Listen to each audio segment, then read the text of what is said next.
friends on the dais, friends in the audience, stakeholders in a common concept and an idea that has finally, I believe, found its moment in history. Our distinguished Dr. Nag mentioned a number of reasons and rationales for the purpose for which we have gathered. I would suggest that we add one more to it. In order to create the bonds that we seek, we must be very precise about knowing why we want them. And without knowing the intellectual framework and the idea behind it, ideas don't travel without purpose. Friends, maps are surely the most dynamic as well as the most problematic facts of history and geography, for they can become a representation of both walls that blockade and doors that open. The 20th century, fortunately, saw a startling shift in the continual flux of maps. For the first time in recorded history, maps were drawn not by the aggression of empires, but by the broad will of the people. The 20th century witnessed two seminal moments. One was in 1947, when the map of modern, free India took its place on the globe. The second came 20 years later, in 1967, when 5 nations planted the seeds of a sapling that would grow into a banyan. The age of colonization ended the day India won her freedom. For European colonization, which began in India, also ended in India. Asean was a proclamation of what to do with independence and freedom, which was to create a partnership for the peaceful and progressive way towards prosperity. It is my conviction that the bridges we build between India and ASEAN will become a dominant influence upon the 21st century. The ebb of empire across the world began in the middle of the 19th century and became irreversible after the collapse of the Ottoman, Russian, Austro-Hungarian, and German empires in 1918. Within another quarter century, the great European colonizers, led by Britain, were also in headlong retreat. From this debris of empires and colonies emerged a startling and even revolutionary political formation, the Republican nation-state. The stress is on Republican. The whim and ambition of dynasties and autocrats was displaced by the will of the people. Of course, the process has not been perfect. Inheritance issues from the machination of colonizers still occupy our chanceries. Space was even given to a barren idea that spawned regressive violence and the terrorism that haunts us now. The fortunate part is that those nations who believe in progress have found the means to reach one another, either through neighbor-induced or multilateral concentric circles. This is a good moment for a good question. What does neighbor mean? We human beings are still land-centric. Our life, civilization, culture, agriculture, produce, and production are still measured largely in land terms. We therefore look at neighbors through the medium of distance. That, I would suggest, is becoming irrelevant. It is far more accurate to define neighbors by reach rather than distance. There are hundreds of flights between India and ASEAN every week, and we could add hundreds more, as my friend the Indonesian ambassador was mentioning the other day. We could add hundreds more without exhausting demand. On the other hand, we cannot fill even 3 flights a week to a country to our immediate west.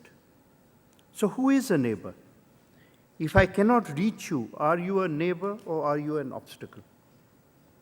Our land-centric approach also tends to blind us to the sea map. The sea map of India extends to the Malacca Straits, and the Indo-Pacific waters are already one of the major arteries of world commerce. From Andamans, Aceh is less than 100 nautical miles away. And it is said that on a clear night you can see the glow of Singapore's lights from Land's End in Andamans. There is an air map as well. Chennai is only as far from Kuala Lumpur as it is from Delhi. Similarly, Delhi is exactly as far from Dubai as Dubai is from Cairo. But our perceptions of distance are shaped really by how we walk, crawl, or perhaps go by train on land. Connectivity, therefore, has acquired exciting and creative dimensions. We are only at the edge of exploring the possibilities in communication. The 21st century will not belong to land. It will be a century of the seas, skies, and space. India and ASEAN are neighbors in all senses of the word: distance, reach, and perhaps most important, in the cultural harmony and political philosophy around which we have managed our nations and put them in the forefront of modernity. People of every faith live as equals in our lands. The music of multiple languages entrances our environment.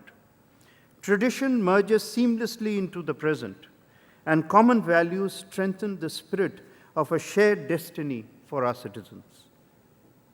Asia is, of course, synonymous with the East, but interestingly, the word itself has come from the West. It is a Greek word, which the Greeks first used for the Levant, where lived their oldest rivals, the Trojans. As the Greeks discovered the expanse of the East, Levant became Asia Minor.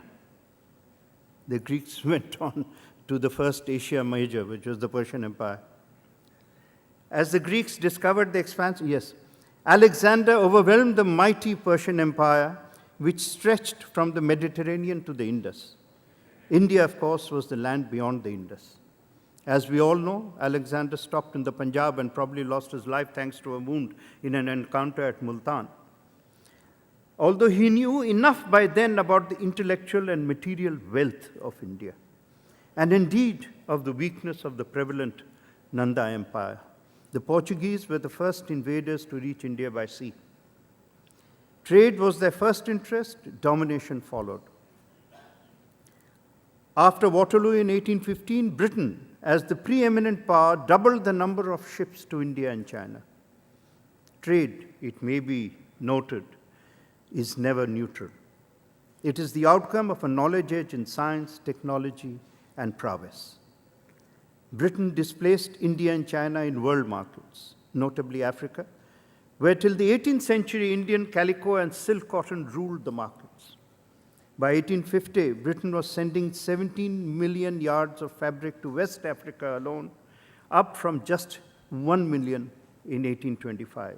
The displacement was totally of Indian and Chinese trade.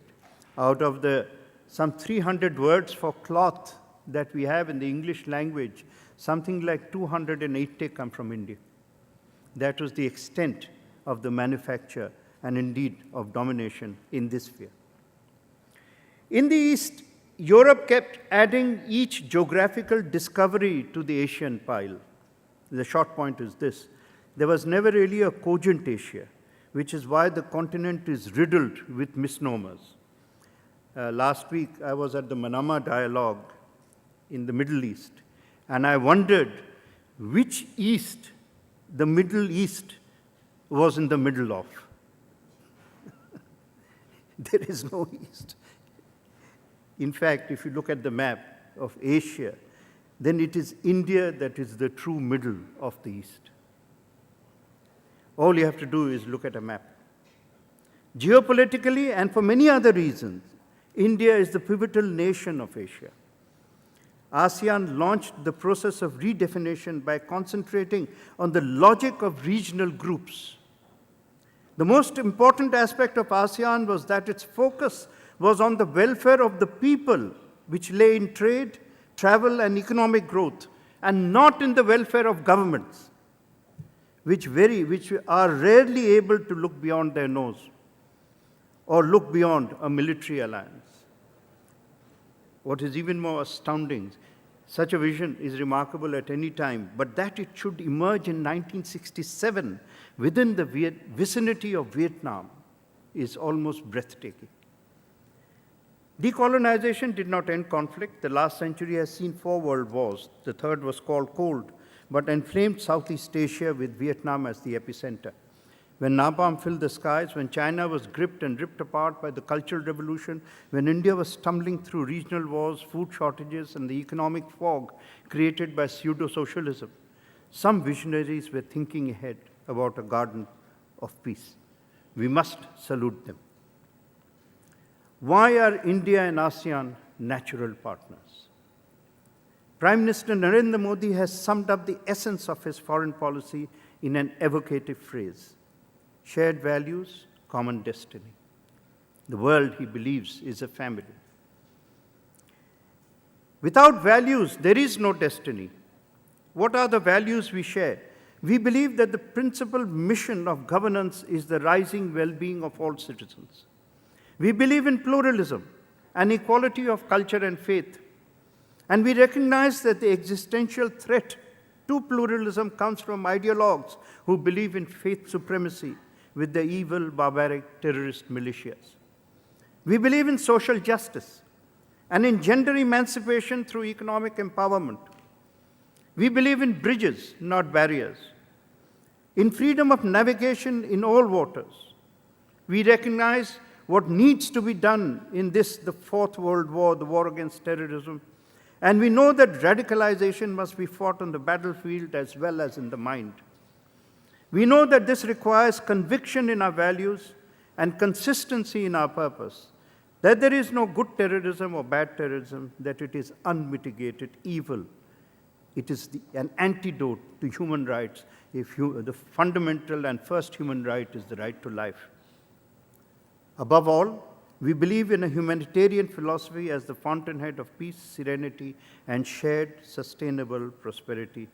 This is why our partnership will be both a route map as well as the map of the horizons of the future. And finally, to those of you who are wondering why I am wearing this was given to me very kindly. This is the hub and connectivity. It comes from Assam. Thank you.